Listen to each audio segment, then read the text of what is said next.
All right, what's up? Back at it. Here to do part 3 of the true story of David Benjamin Ketelsen Einfeldt. Yeah. So the first 2 parts went pretty well. Starting to feel better, just, letting this all out and just telling the story. Telling it up. Oh,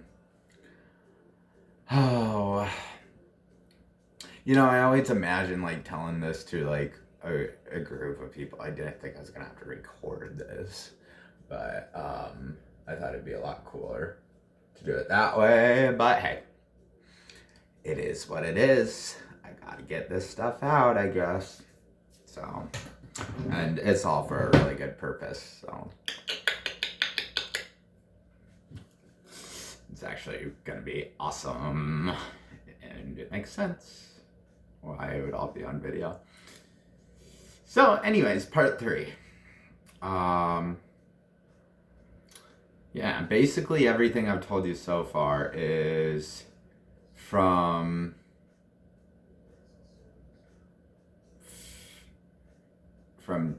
birth until about 5th and 6th grade. And on that note, that's when I started playing football. Another thing that my dad coached was 5th and 6th grade football. He was one of the coaches. And one of my favorite memories about that was at practice when we had to run sprints at the end for conditioning. My dad always ran the sprints with us. And he was a quick little sucker. And we would, me, him, and then Caleb Freund, we were always like racing to see who would get first. And it varied. Caleb, I do think, was usually the fastest because he was huge. But it all depended on the day and how beat up we got at practice. But yeah. And so that was another really good thing.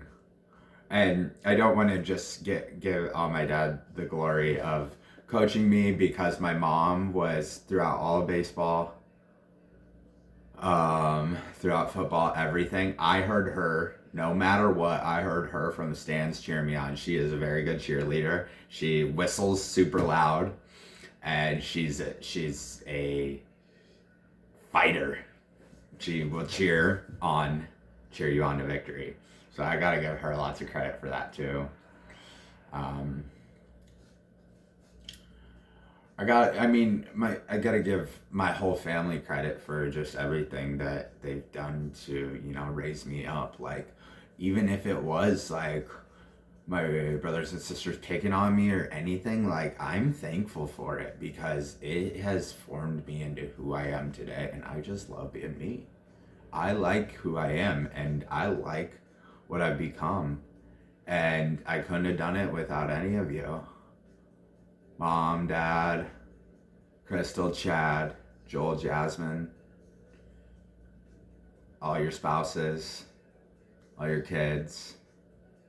Thank you so much. All my exes, thank you so much.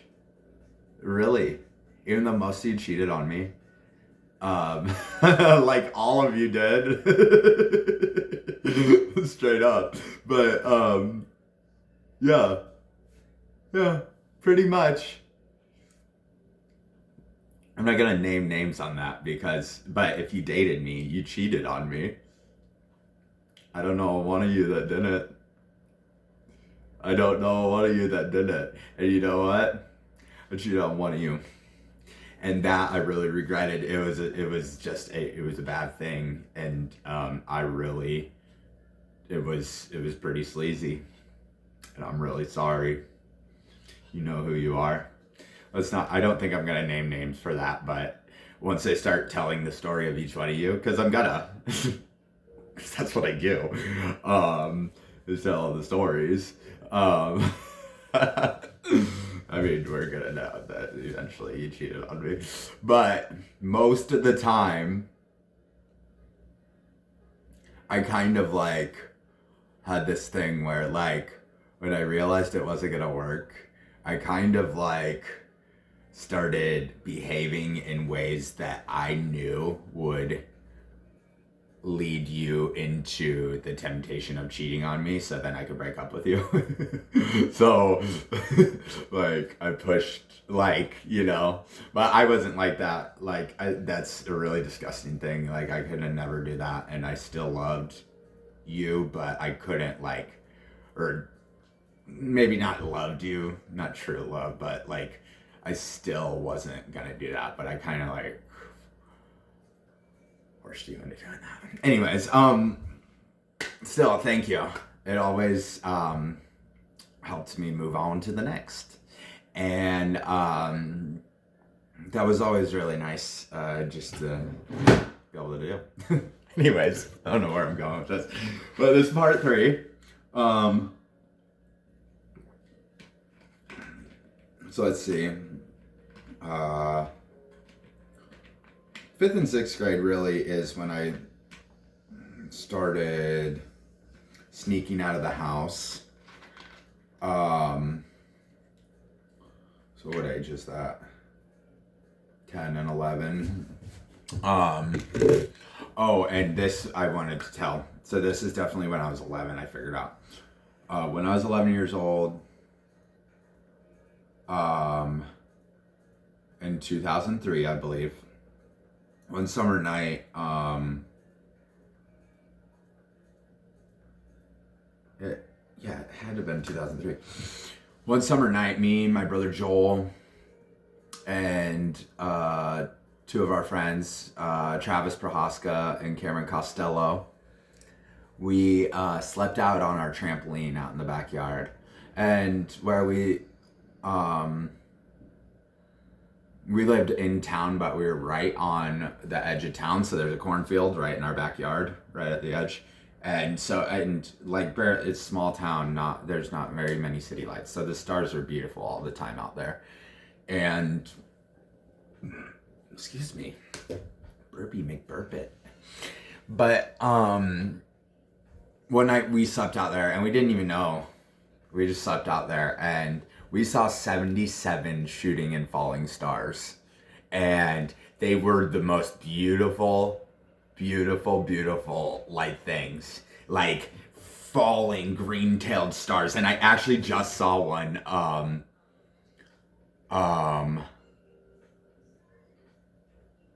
I don't know what the date was. I can't remember if it was the 17th or the 9th of September, but right now, but I just saw another falling green star, just like the very last one we saw that night back in 2003, I think. And 77 shooting and falling stars. Amazing, right? Amazing. And that was just so beautiful. I'll never forget that night.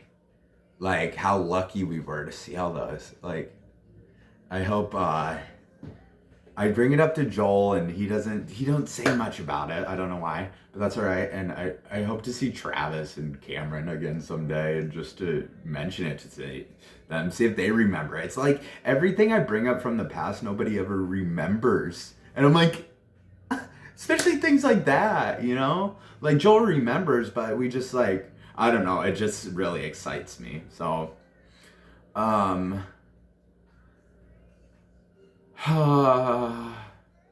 yeah, I started sneaking out. I mean, it was easy, especially nights we'd be on the trampoline or whatever.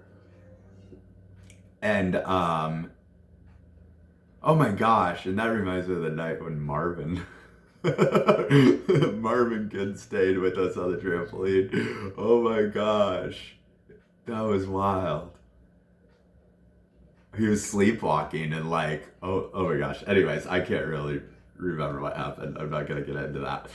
But yeah, so like we would, when I'd sneak out, I'd go and I'd usually hang out with girls, go sneak out and like meet them in their backyard or whatever. Devin Prohaska was one. She was the first that I usually was sneaking out with. And then Hillary Jepson. those are my two fifth and sixth grade girlfriends. Oh shoot, let's go back. There was let's go back. I always had a girlfriend. So there's Leah Clark. And forgive me if I missed you. I know most of you probably don't want to even say your name. But too bad. I'm gonna anyways. Then there was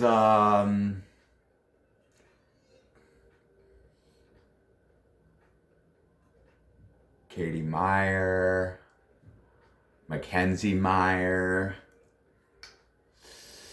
Mackenzie Compton,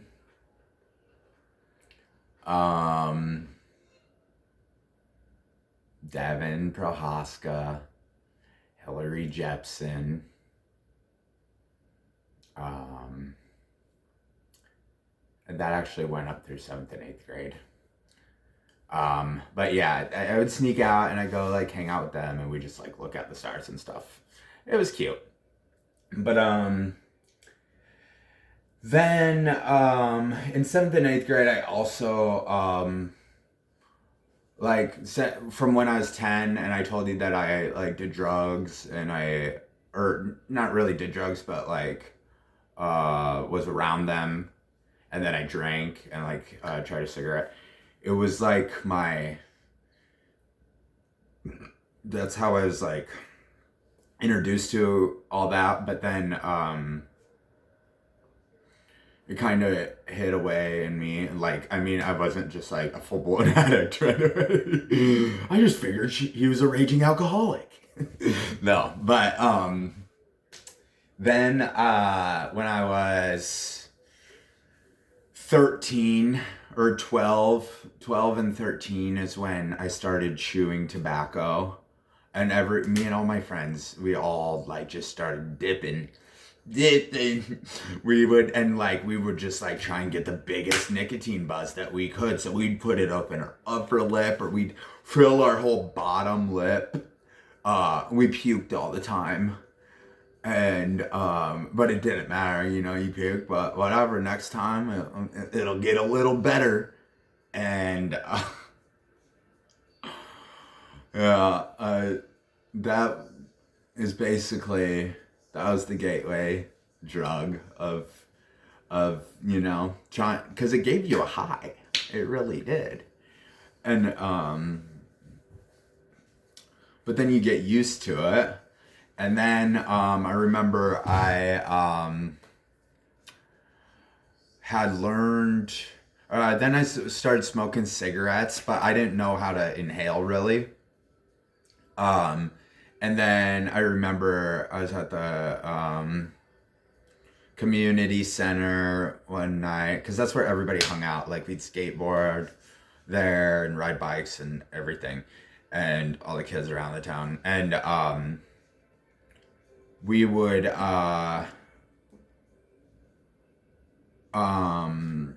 I was smoking a cigarette, and I remember Megan Riley, she's like, "You're not even inhaling, David." And I was like, "Oh." So she taught me how to inhale. So then and then I started getting big old nicotine buzzes, and we'd break the filters off just to get a buzz off the smoke. And so I learned how to inhale, and I remember that night that I did.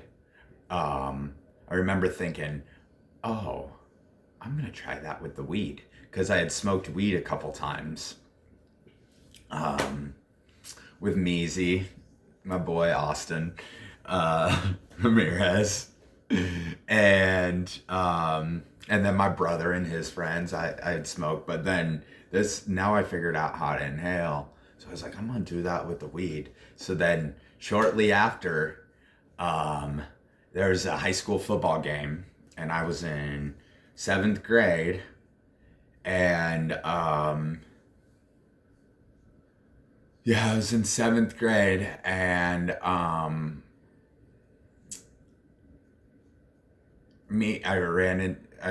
ran into Measy, and he's like, "You want to go smoke?" I'm like, "Yeah, for sure." And I was like thinking, "Oh yeah, I'm gonna inhale. I'm gonna inhale it." All excited about it. So I remember we went and we snuck over into Greg Harrison's garage because that was the spot. We always went to Greg Harrison's garage. Um, and Greg wasn't even with us. We just saw it. It was the spot. Everyone went there, and and we Measy rolled up a joint, and he rolled it out of Bible paper too. I don't know what page it was. I have no idea.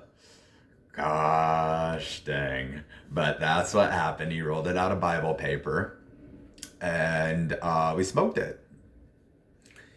And yeah, that's what you call holy smoke. Just kidding.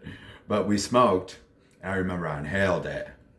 And oh my gosh, whew, I was lit. I was so lit.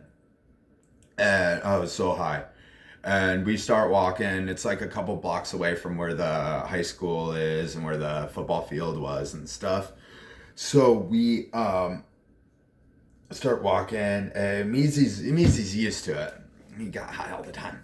But I was on another planet. I was Gandhi, Mahatma Gandhi. And so I'm trying to walk, and I'm walking across the community center area, and I'm just like, ooh, in slow motion, like I'm walking on the moon. I felt like, and I was scared. I was paranoid as crap. And so we Measy went into the football game. I was like, hey, I'm just gonna sit here. I remember I had a pack of cigarettes, of course, and so I smoked a cigarette. That tastes like crap. And so then I was like, what am I gonna do? I'm sitting here alone. So I actually ended up going into the football game, and I remember I went up to the concession stand, and I was, oh my gosh, just blazed. So I was like scared because everybody is small town, and the people working the concession stands are like from town and everything. And I'm like sneaking, like I see people I know, and I'm like, oh my gosh, they're gonna know. So I made it up there, and I got sour Skittles, I remember. And I remember I dumped them out of my hand, and I put a handful in my mouth. And oh my gosh, the intensity of that sour sugar in my mouth was so extreme. And it was just like, like, and it just made my mouth really raw and gross and stuff. I remember that. But anyway, so then I was like, all right, I can't do this. So then I snuck out, and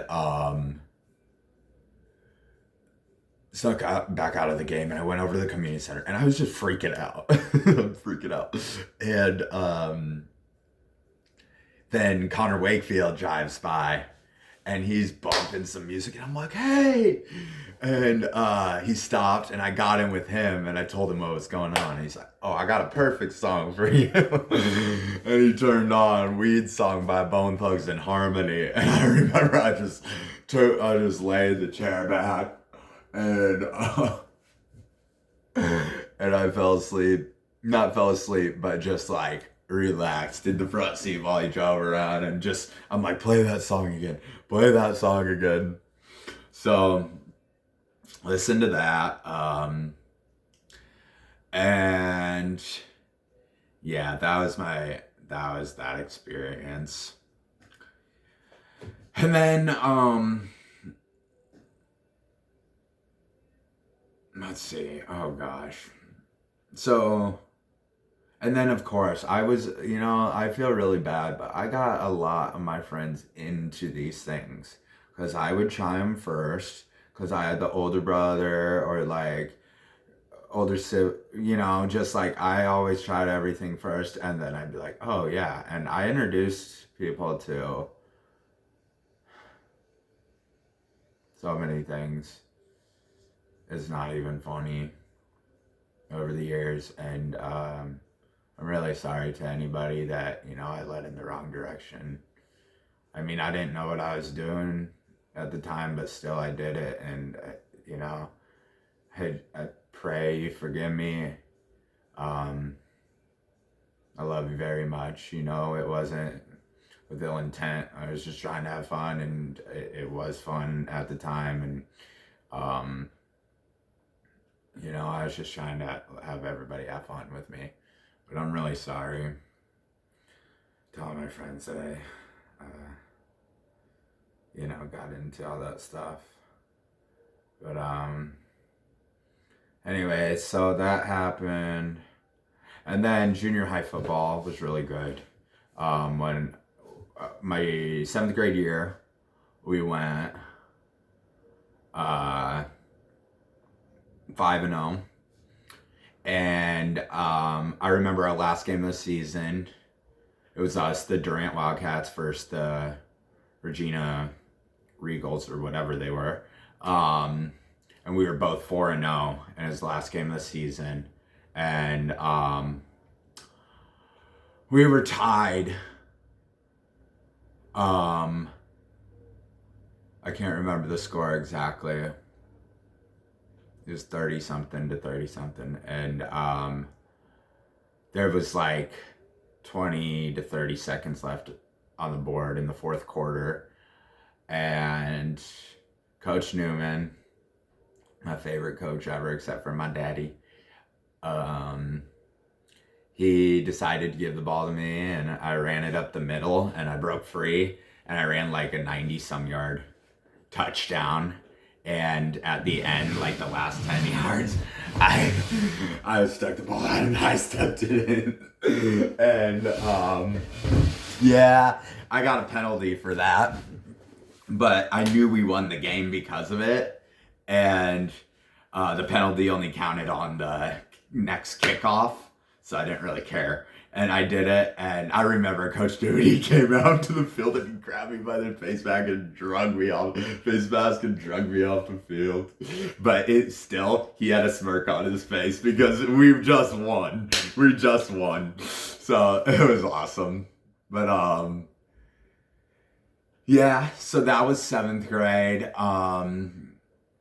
7th grade, I did wrestle again. I went like 17-8, I believe. But I think I didn't like the fact that it was so much pressure on me individually when I go in there. I don't know why. It just wasn't for me. Like, I like team sports. I like having a team. Okay? I like having friends and like people that I work with to win a game. And that's where I can shine. When I was by myself, I mean, I still did pretty good, 17-8, but I just like, it wasn't my cup of tea, like that pressure. Like, and I just wasn't that awesome at the wrestling. And yeah, I wasn't that fond of gripping and groping dudes in spandex either, to be honest. It just was like, hey. And and I was like a bigger kid, and I always got the big smelly kids.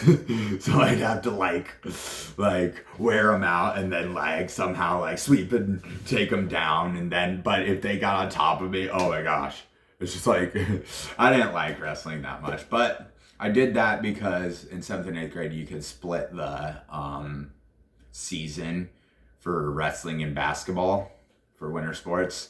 So I did it that year, and that would be that. Oh yeah, I dated Emily Andrew then, and I also dated Annie Miller around those times. I mean, I better not like. If I say, I don't know why, I just want to say it. I mean, if I, you're either going to be mad or happy that I mentioned your name. So either way, but I got to mention it. Just because, for the finale, because final one I mentioned is the one, and y'all gonna like probably look up to her, because even without me, you should look up to her because she's so amazing. But yeah, that's kind of, I don't know. So anyways, so then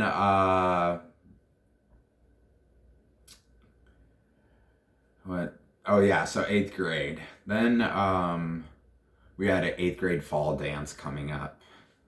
And I remember me and Keith Sanders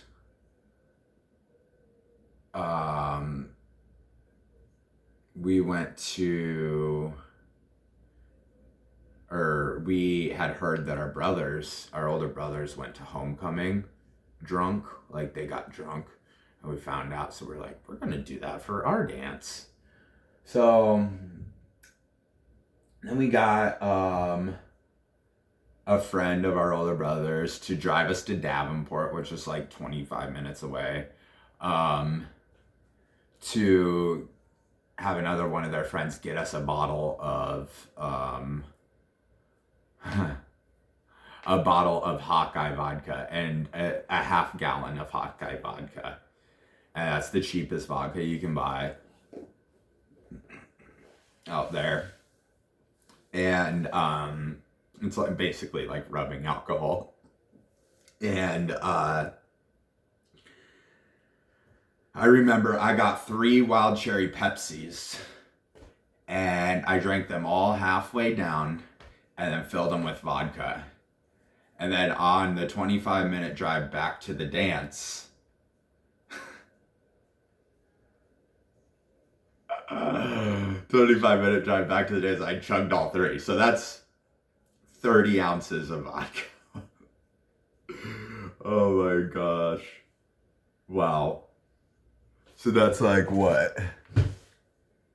1.5 of these of vodka I drank on the way to the dance in 25 minutes. Oh my gosh. I barely remember walking in there. When I did, I remember I just started dropping F-bomb after F-bomb. I'm like, I'm just all over the place. I'm going up to girls, just dancing all over them. Oh, shoot, man. Shoot. And,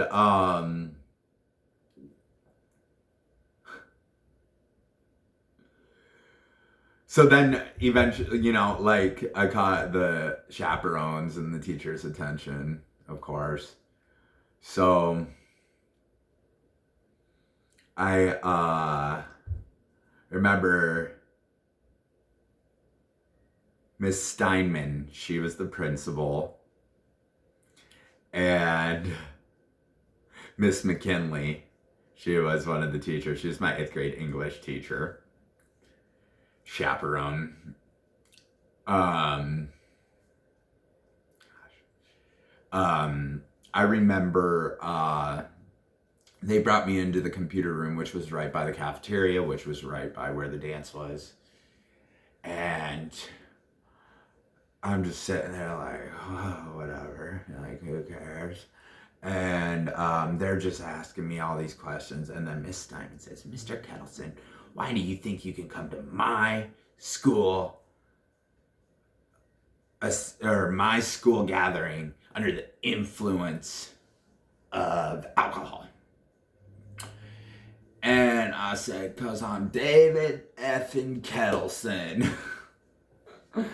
And that stuck with me forever. Everyone heard me say it, and it was just the funniest thing to everybody. But really, it wasn't.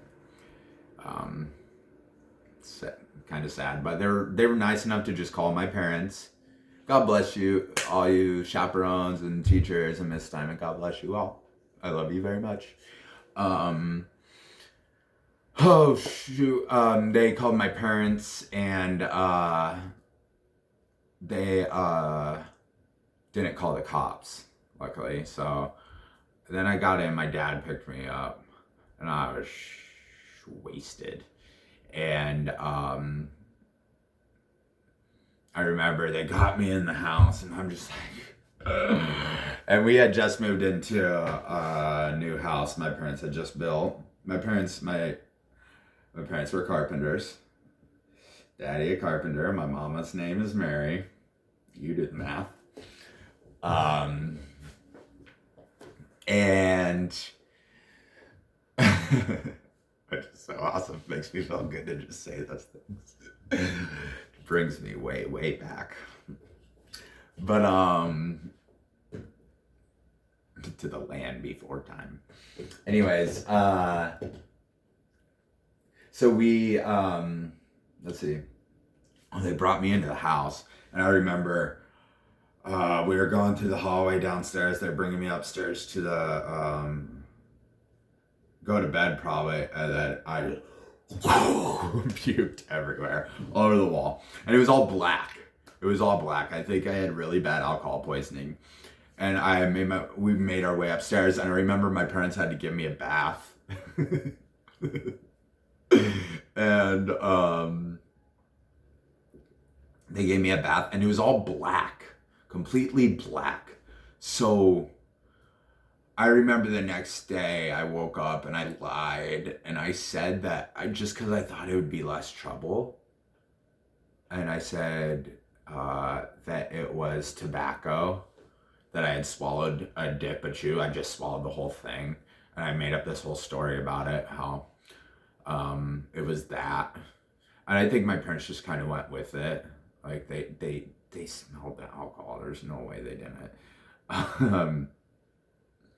But that's what and then when I went back to school, Mr. Bark was the superintendent, and he had it out for me already. I was a troublemaker back then, and so he was excited for me to come in. And I told him my lie too, but that it was true, because I knew that he chewed too. And I thought that would, like make it a little better. But no. So me and Keith ended up getting suspended from our last 8th grade football game, and which sucked because we were 4-0 again. And we were playing Regina in the last game of the season, again, for the title, basically, of it all. And me and Keith couldn't play. Keith was our quarterback. I was our fullback and our middle linebacker. And we had to sit the sidelines. I remember crying. I was sad, tears rolling down our faces. Me and Keith we were so ashamed in front of all the people. They made us stand there and not play. We couldn't dress out, and we got smoked like 49-0. And so yeah, that happened. And so then we went to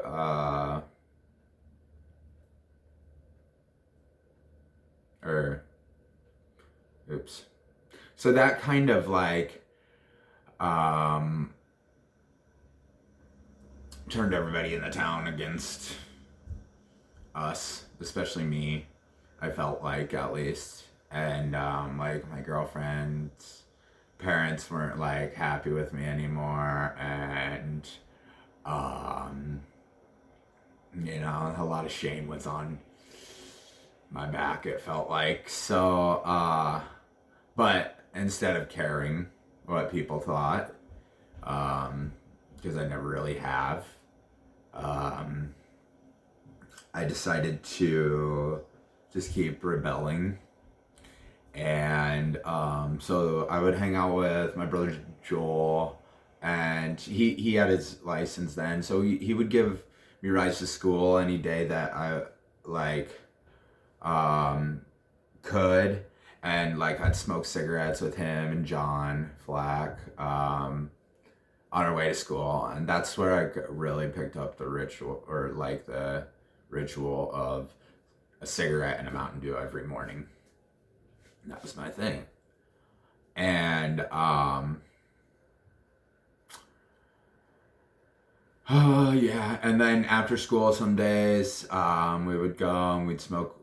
We'd take Tom Murphy to we'd take him to work in Walcott or whatever, and I'd get to ride along sometimes and yeah, smoke blunts and yeah. So that's kind of where I got accustomed to smoking.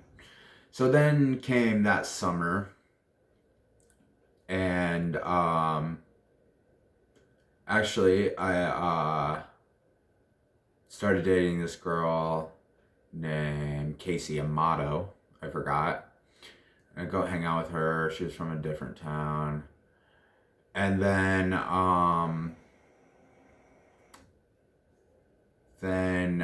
and that summer my parents were going through a lot between them and with the business and everything, and just like the enemy was attacking our family hardcore at the time, and he always has been. He's hated us because God loves us so much, and he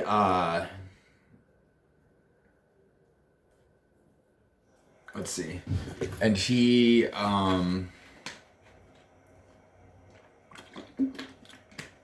kept coming at us really hard, and that summer kind of me and my brother got to do whatever we wanted. So my 8th grade to 9th grade summer in between is really when I like started making all my own decisions, and like I don't blame my parents anymore for it. I used to like say, "Oh, it's your fault that it turned out so bad," but really it was just mine. There was no controlling me. There was none. You couldn't, because if you told me what to do, you could. What are you gonna do? Spank me? If you grounded me, I would just leave anyways. I wouldn't listen. And what you're gonna like? What can you do? What can you do? So it's nobody's fault but my own. Well, I will blame it on the enemy, but and God allowed it. God allowed it all to happen. But I wouldn't be who I am today if it wasn't for all this. So I don't. I'm happy. Happy it happened. I learned so much. So that summer we did whatever we wanted, and then my oldest sister Crystal, she moved out to North Carolina with her husband Corey. I think they'd been out there 2 years by then, or a year or two by then, and I don't think they were married yet. Nope, because they got married while we were out there. And me and Joel moved out there. So it was Joel's senior year, and it was my freshman year of high school. And we moved to Holly Springs, North Carolina. And it was like a new, fresh start. And it started off phenomenal. And I got on the football team right away, and I was a beast, straight beast. I was our strong side outside linebacker, and there's nothing. I remember those games, and I even at practice when I was such a good linebacker. I was so good at tackling and just like attacking the ball and getting the ball and or getting to the ball and tackling the person holding it. That the varsity coaches called me over to show the varsity players how to tackle. Like, I was just so good, and I miss it so much. And so I was really good my freshman year, especially. And I was really good. And then one of the last games of the season, I remember I declined in my, like, something changed. And that's because Joel, on October 9th, 2008, he turned 18 then, and then he could buy cigarettes. So we were smoke free out there for a long time, for the most part, but we found people to buy them for us or whatever, but it wasn't that much. And then he could buy cigarettes again, and then we were smoking again. We were smoking a lot. And I remember I got an interception, and this was like right after we got back into smoking again. And I remember running the 100 yards because it was like almost 100-yard interception. And some player from the other team caught me with like 5 yards left. And that was so inordinary because I was the fastest kid on our team at the beginning of the season. And it really affected me that much. It really did. And yeah, so then I got back, there was the enemy again back in my life. And I remember I was given a Adderall or a Concerta, which is ADHD medication, before school one day for the first time, my freshman year, and which Concerta is a methylphenidate, is the scientific name for it or whatever, and that I really thought was awesome because that day I ran the mile in gym and I just crushed it. Like I ran an under 6-minute mile that day in gym and like just flew, and I wasn't even tired at the end. I was just like, let's do another. And so that was when I really let the devil get the best of me. He had convinced me that this drug was the key. So then I started seeking it out, and I'd get it from people. I'd find it like anywhere I could, and started taking it. And then in that, once we started smoking cigarettes out there, we got introduced to, like, we found people who smoked weed out there, and I remember I'd walk down this place called The Ville, and it was like on the border of two towns, Holly Springs and then Apex. Was this road, and it was like straight hood down there. And me and my friend Nate Simpson, we would go down there. If Joel wasn't around with his car, we would walk down there through the hood, and I saw a softball sized rock of crack down there. I was offered crack, and it was like boom, that big of a rock. When I was down there, I was like, no thanks back then. But we would always, at the guy's house that we got it from, he was always at the very end. So we'd always have to walk through there to get it. And then we'd go smoke at the graveyard. I forgot that was a graveyard there. It was like in between our houses and where the Ville neighborhood was. There was like this place called the Graveyard, and it was a really, really old graveyard. And we'd smoke there. And I remember I sat in a fire anthill once there and didn't notice till they were completely covered over my whole back, and then they all started biting me, and that hurt. So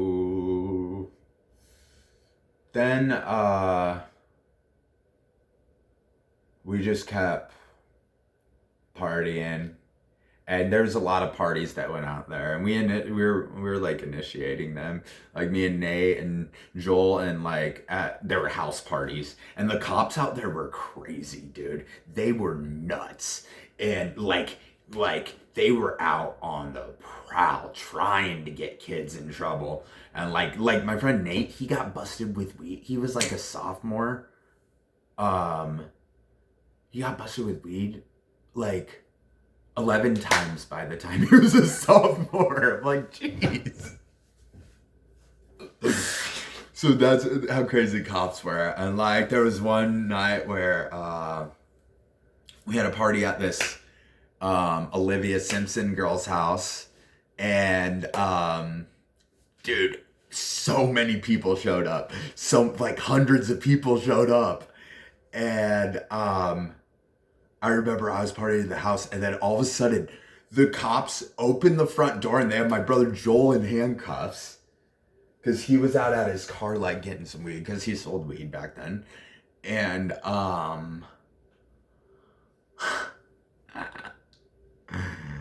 and so everybody dips. And I jump off, like, the back balcony and somehow, like, barrel roll out and, like, keep running. And I go to jump the back fence of the fenced-in yard or whatever, and I clip my foot and I like and then it's woods, and they had literally like 25 cops show up to this party, and they're just rushing up the road. And I remember me and only a handful of other people made it out. They gave they busted everybody at this party, gave them tickets and stuff. Somehow I made it out of there. And then another night at Caden something's house. Caden Bishop. That's whose house we used to always have boxing matches. And I was a really good boxer. I would box like all the older guys. I boxed Caden's older brother, who was a senior when I was a freshman, and knocked him out. And the only person that beat me was the CJ guy, who was a big lineman on the sophomore team. He was huge, and I remember he punched me once, and I was just done. He was huge. But anyways, he was having a party one night, and there was like another back porch situation, but this one was like framed in. But I opened the window and I pushed the screen out, and I just like got out and then like slipped down and held on the end and then just dropped, and then everybody started doing it after me. So me, Nate, my brother Joel, and Joel's girlfriend Jerica, and my girlfriend Casey Rogers, who's from Louisiana, which is notable, just because the love of my life is from there. And she was pretty cool. She went to church and stuff too. So it's kind of, she was like, you know, someone that I really liked, and I know why now. But she actually, we all made it out, and we all got out of that party. And then, but because the cops knew Nate so much, they knew he was at the party, and Nate lived 3 doors down from us. So 3 doors down, Nate, and then where me and Joel lived with my older sister and brother, right here. And then the house next to us were the Gabers, Mike and Ben. And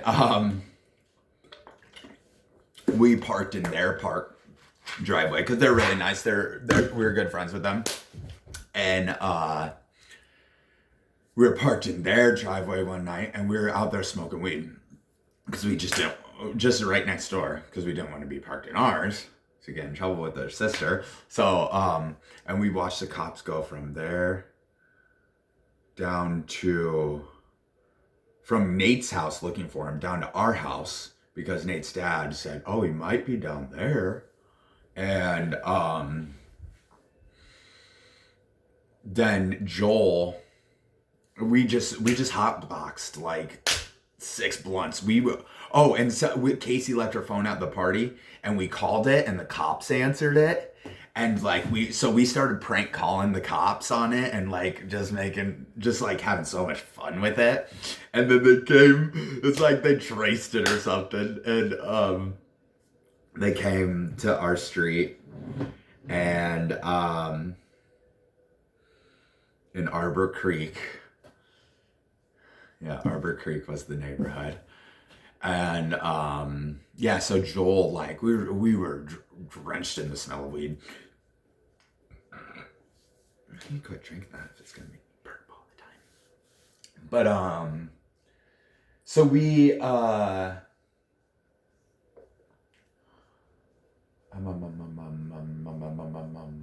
Joel gets out of the car and he's like, "Oh, I'm gonna go talk to him," you know, like, and I don't know what he was thinking, but then they're like, "Oh, hey," and Joel's reeked like weed. So then they came out with him and then over to the car, and then yeah, Joel ended up getting busted with like I think a scale and baggies and a couple grams of weed and stuff. So they gave him an intent to sell and deliver, which is a felony, and he had to go to jail out there. And that's when then my dad came out and like was, you know, helping got Joel out of jail, and he came out from Iowa. My dad did, and stayed out there with us for a while. Did some work on the house with Crystal and Corey, and yeah, that happened. And then Joel, that next summer after he graduated, Joel ended up moving back to Iowa. So then it was just me out there with Crystal and Corey. And, you know, after all that first year, I had met all the people that I wanted to. And by that next year, I remember I was getting in trouble. No one, I mean, not literally. I was having all these close calls of going to jail and stuff. I never ended up, or not going to jail, but like because I was too young to go to jail, but just getting in trouble. And then I remember I was like, on Thursdays we would get out of school early, so practice wouldn't be for like an hour for football that next year. And me and my friends would go walk up this trail and we'd smoke cigarettes. And it smells. You can smell it on you. But I'm just trying to hide it. And like my coach just picked up on it. And I remember they all brought me in from varsity down to JV. They all brought me into the back, or they told me to stay after we had our full both JV and varsity team meeting before practice. They sent everyone out. They said, get out there, go start doing stuff. And they all the coaches sat in there with me. And they said, David, you will have an opportunity to literally make it somewhere in football, like to the pro level. We see it in you. But if you keep hanging out with the people you are and doing the things you're doing, you're not going to make it. And I remember it made me mad. I was like, whatever. That rebellious nature that was unfortunately very deep inside me. Oh shoot. And that kind of reminds me of something I need to talk about that happened before I moved to North Carolina. So I didn't listen, and I kept screwing up and kept getting in trouble. And then I started taking ecstasy. But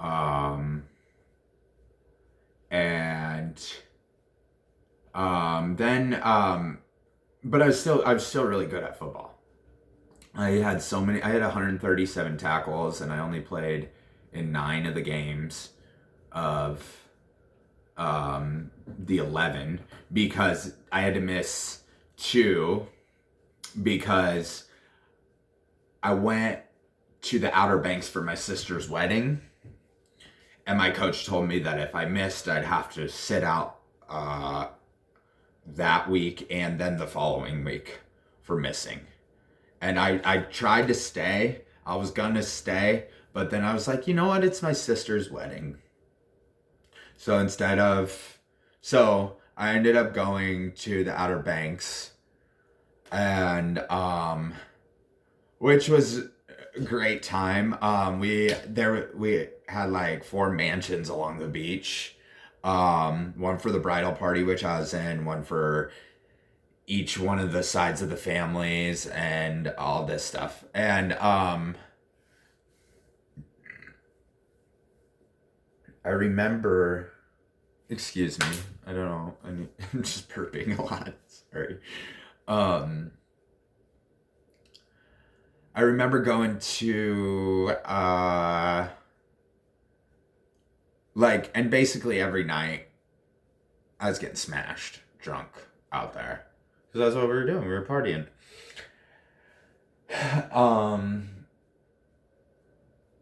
And one morning I woke up and I remember looking out at the beach and out at the ocean, and the waves were just ginormous. And I was just like, oh my gosh, I have to go swim in those. Like, that looks so fun. And there's nobody with me, and I just went out by myself.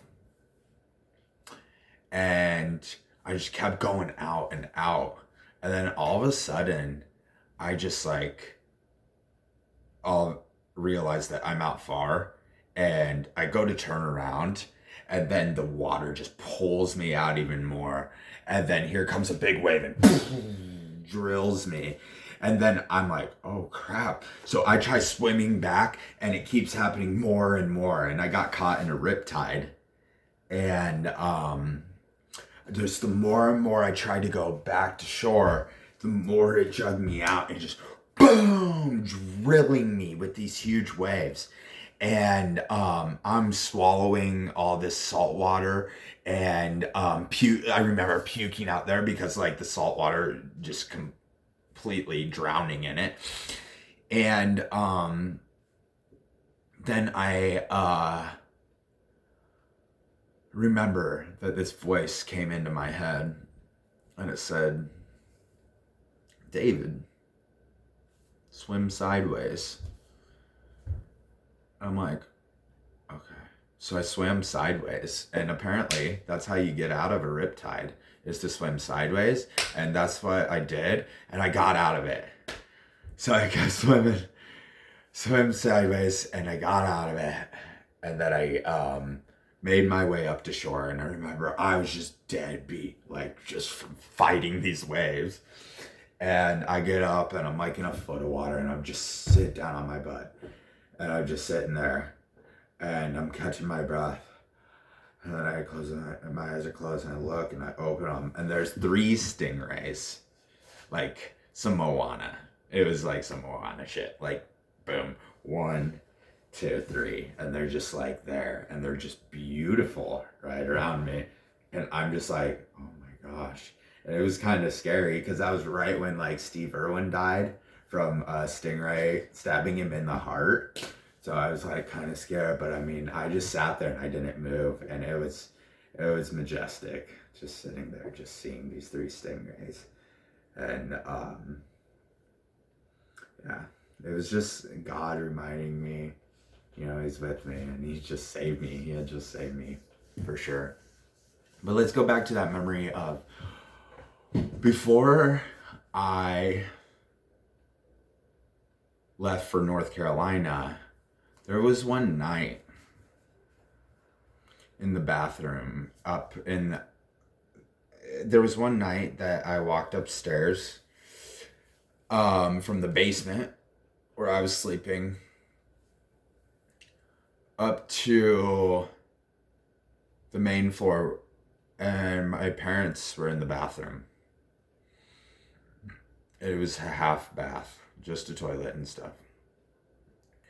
My dad was sitting there with my mom on the floor, and my mom is praying for my dad, and my dad is like looking at her like he didn't want anything to do with her. And my dad turns and looks me in the eyes, and his eyes were completely black. Completely. No white at all. I mean, just black. And my dad's going,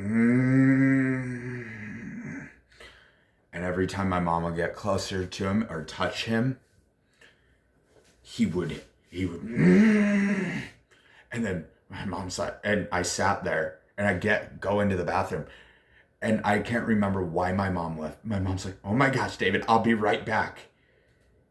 And then I remember I touched my dad's hand, and then all of a sudden the color in his eyes came back, and the white in his eyes came back, and everything was better. My parents said that it was some sort of, they thought my dad was having a stroke or something like that. But I know that it was something different. It was spiritual, for sure. I'm not really sure exactly what happened. I think that when I touched his hand, that I may have taken like a demon from him or something like that. And I think that's kind of whatever that was, it had been dwelling inside of me all these years, especially from I had so many demons inside me. It's crazy. It's crazy. Somehow I've always just, for the most part, been a good guy and still full of love because Jesus has always been inside me too. It's really awesome. But yeah, he's always been there to protect me. And I've always had a good, genuine heart. But I've carried a lot of things. Very, very strong and powerful demonic entities have lived inside of me. And yeah, that was definitely worth noting. But then I remember so back to North Carolina after my football season got over. When we got back from the Outer Banks, Crystal and Corey, they went to Greece for 10 days. So I was home alone in North Carolina for 10 days. And I remember I didn't go to homecoming, but I had a homecoming party at their house. And I mean, it was wild. And I got super drunk. And I remember I was at the top of the stairs, and I was so full of fluids that it felt like I was gonna puke, and go, and it and the music was loud enough that no one noticed where it came from, but I puked on a bunch of people down at the bottom, and I heard a bunch of girls go "Ew, what was that?"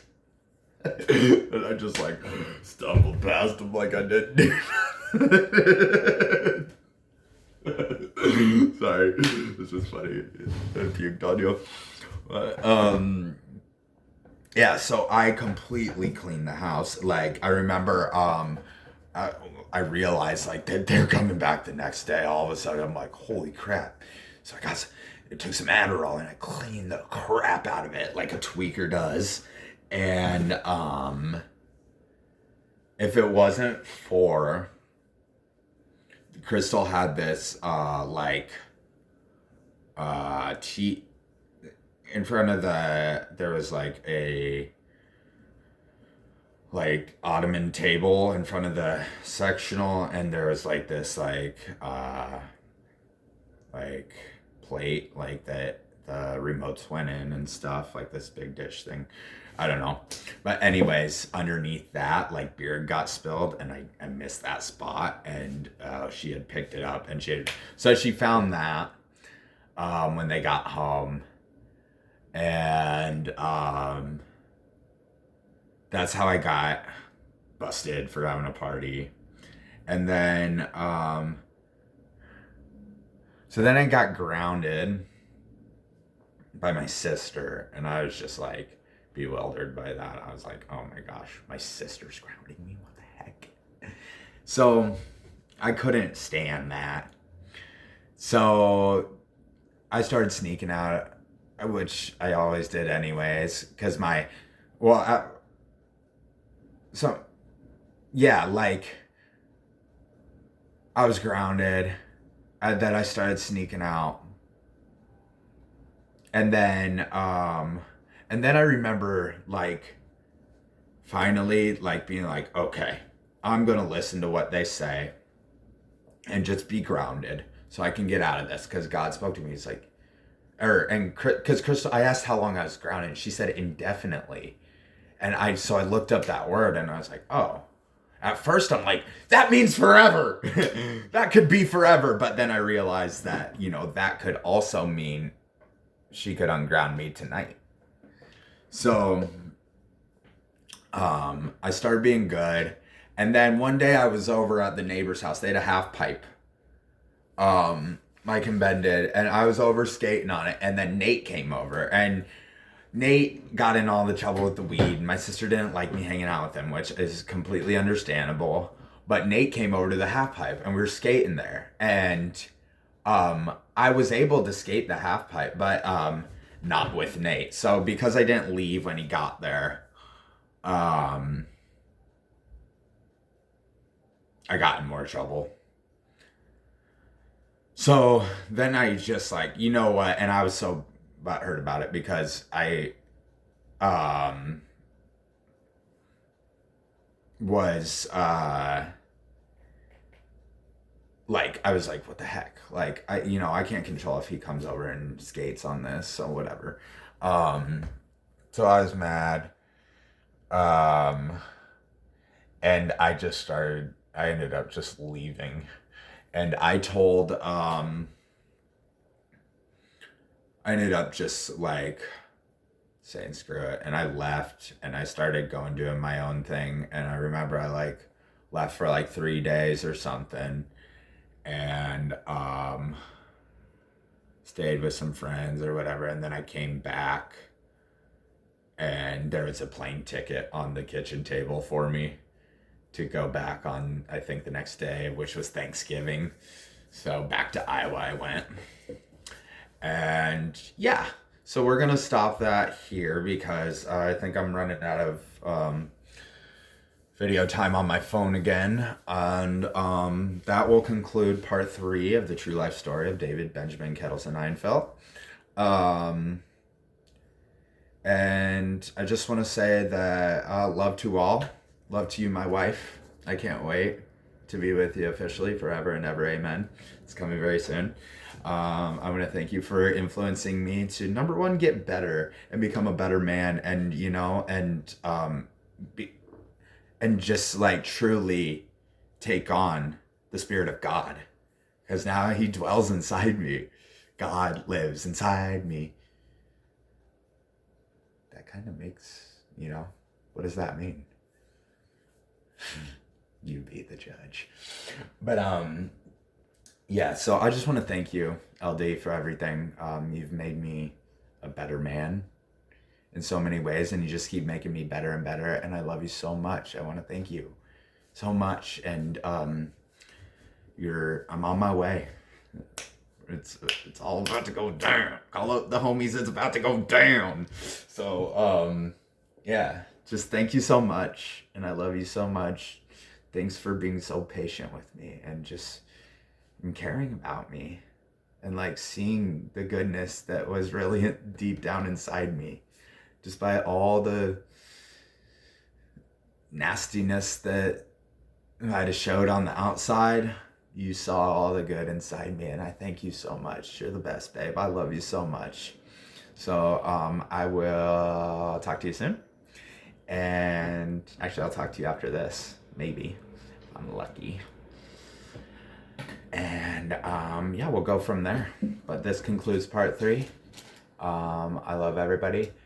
Cash, Alina, and Cruz, I love you very much. Daddy's coming to get you very soon. Don't you worry, because Daddy's coming to get you soon. We all gonna be a happy family. Hey!